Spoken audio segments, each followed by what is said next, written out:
Assalamualaikum warahmatullahi wabarakatuh. Salam ngapaklur. Semoga kalian dalam keadaan sehat walafiat dan selalu diberi kemudahan dan rezeki. Amin. Halo teman-teman, hari ini saya ingin berbagi tips atau informasi sekaligus edukasi teman-teman. Apa sih pentingnya inspeksi mobil atau seberapa penting? Kebetulan ini ada unit ya. Saudara saya dari Majenang cari unit pick up tahun 2002 teman-teman. Ini sekaligus buat edukasi ya teman-teman ya, bahwa mobil tua tetap ada plus minusnya teman-teman, sehingga saat kita membelinya kita tahu seberapa besar PR-nya teman-teman apabila kita mau tetap membeli mobilnya teman-teman. Dan yang pertama adalah misalkan usahakan teman-teman saat kita mengecek bagian mesin jangan langsung dinyalakan teman-teman, cek dulu tipsi olinya, kemudian coba buka tutup radiatornya seperti ini, dan kemudian cek juga silinder headnya apakah ada rembesan oli atau tidak teman-teman, sehingga apabila ada rembesan atau misalkan ada radiatornya bocor, teman-teman itu bisa mengestimasi perbaikannya teman-teman. Nah, setelah seperti ini coba baru dinyalakan teman-teman, apakah starternya sekali jreng atau tidak teman-teman. Seperti ini mobil ini nih, starternya ini hampir sampai 3 kali baru nyala teman-teman. Dan saat di starter coba dilihat di lubang radiatornya teman-teman, apakah saat start dan menyala apakah ada air yang muncrat teman-teman dari lubang radiatornya. Apabila ada muncratan ataupun ada gelembung, coba digas apakah ada gelembung-gelembung atau tidak teman-teman.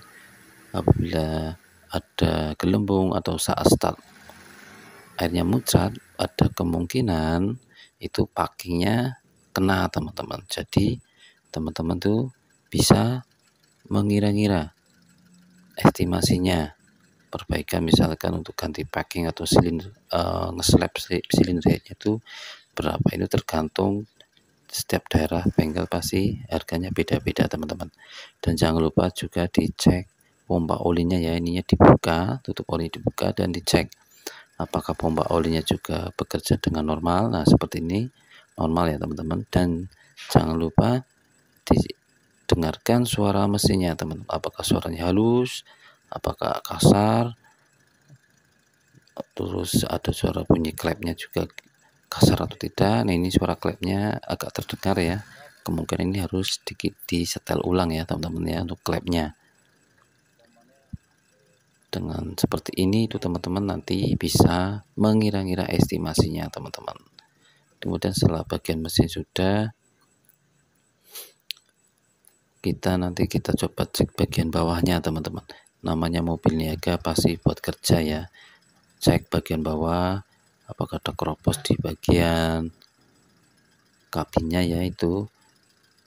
Terus coba di bagian packingnya, namanya packing mobil pas ada usia pakai ya teman-teman. Kalau misalkan rembes-rembes seperti ini sebenarnya wajar, sehingga teman-teman itu tahu perbaikan, misalkan harus mengganti packing karternya itu berapa.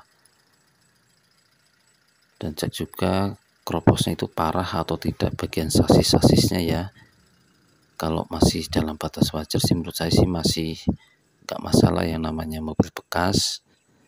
Dan bagian kanan juga dicek, ini dari packing karternya ya teman-teman ya. Sehingga pentingnya spare dana teman-teman. Misalkan mobil ini harganya misalkan ini 45 juta, berarti paling enggak itu teman-teman minimal 60 juta teman-teman.